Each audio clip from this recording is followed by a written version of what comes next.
صباح الخير. النهاردة هعمل معاكم النيفة المصرية بالطريقة بتاعتها الأصلية جدا، طريقة بدون افتكاسات. المفروض الأصل فيها إن هي بتدخل في فرن اسمه التنور. خلال الفيديو هوريكم بديل الفرن ده.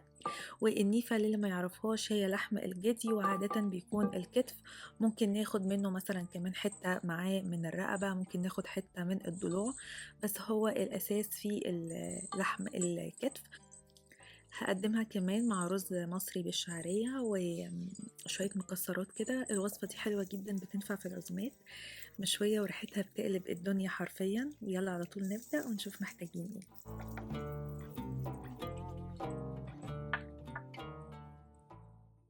أول حاجة هنحضر التتبيلة بتاعة النيفة. التتبيلة بتاعتها بصل وطماطم وملح وفلفل اسود بس. هنبشر البصل وهنبشر كمان الطماطم وهنحط عليهم ملح وفلفل اسود، وهنسيبهم على جنب كده شوية لغاية لما البصل ينزل ميته يعمل ريحة، الريحة بتاعت البصل المميزة دي. ومهم جدا طبعا ان احنا نفركه كده بايدينا عشان نطلع كل الفليفرز اللي في البصل. استخدمت في الوصفة تقريبا 2 كيلو من اللحم بتاع النيفة، يعني اللي هو الكتف، واخدت كمان حتة كده من الضلوع اللي جنبه. وهنتبلها، ممكن بقى نتبلها يوم، ممكن ساعتين، يعني حاولوا ما تخلوهاش اقل من كده.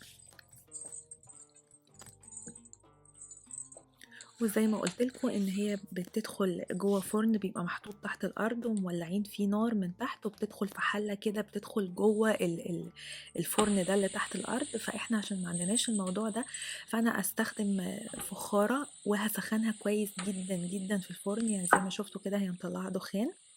واول ما تسخن كويس قوي هحط اللحمه جواها. ويستحسن ان احنا نستخدم الفخار اللي هو مش مطلي، اللي هو يكون لونه اسود، ده يكون يا اما متعتق بالسمن البلدي او باللية او بالعسل الاسود، علشان هيدينا طعم حلو جدا فوق ما تتخيل. طبعا الفرن بتاعنا سخن على اعلى درجة حرارة. الفخارة دي بتدخل في الرف الاوسط بقعدها بالظبط نص ساعة لغاية لما كل اللحم اللي فيها هتتشوح من جميع النواحي وتاخد لون حلو جدا. بعد كده بطلعها واضيف عليها كوباية من المية السخنة، وبرجعها تاني الفرن وبقلل درجة الحرارة ل 180 درجة. وهتقعد تقريبا في الفرن من ساعة لساعة ونص، حسب طبعا نوع اللحمة أو حجم الجدي، لو هو صغير أو كبير اللحمة هتاخد سوا أكتر طبعا لو هو كبير. نيجي بقى للرز بالشعرية. الحلة بتاعتي على النار، هنحط عليها معلقة كبيرة من السمنة، وهحط عليها نص كوباية من الشعرية. الناس اللي مش بتحب الشعرية كتير ممكن تستخدم ربع كوباية. وهنقلبهم مع بعض، هنشوح الشعرية كويس جدا لغاية لما تاخد لون بني مائل، لان هو يكون غامق شوية. دي خطوة مهمة جدا. احط عليها فص من المستكة، فص صغير قوي بيديها ريحة حلوة قوي، خصوصا لما يسيح مع السمنة. بعد كده احط عليه كوباية من الرز المصري، وحسب التعليمات المكتوبة على الكيس الرز هيستخدم معاه كوباية مية ولا كوباية ونص. اوقات بيكتبوا كوبايتين. انا بحب استخدم نوع رز بياخد تقريبا كوباية ونص من المية. وحطيت كمان معلقة من الزيت عشان الرز يفلفل. وممكن تستخدمي مية، ممكن تستخدمي شوربة، انا استخدمت هنا شوربة. وحطيته على النار لغاية لما اتشرب الشوربة بتاعته تماما، وبعد كده وطيت.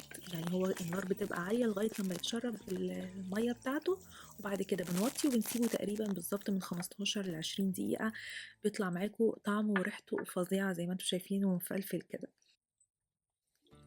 الوصفة بتاعتنا خلصت، اتمنى ان هي تكون عجبتكم. سيبولي اسئلتكم تحت في الكومنتس، هكون سعيدة وانا برد عليها. قولولي عايزين كمان ايه من الاكلات المصرية بتاعتنا اللي انتوا بتحبوها بطريقتها الاصلية بدون افتكاسات خالص. اشوفكم ان شاء الله في وصفة تاني قريب، وباي باي.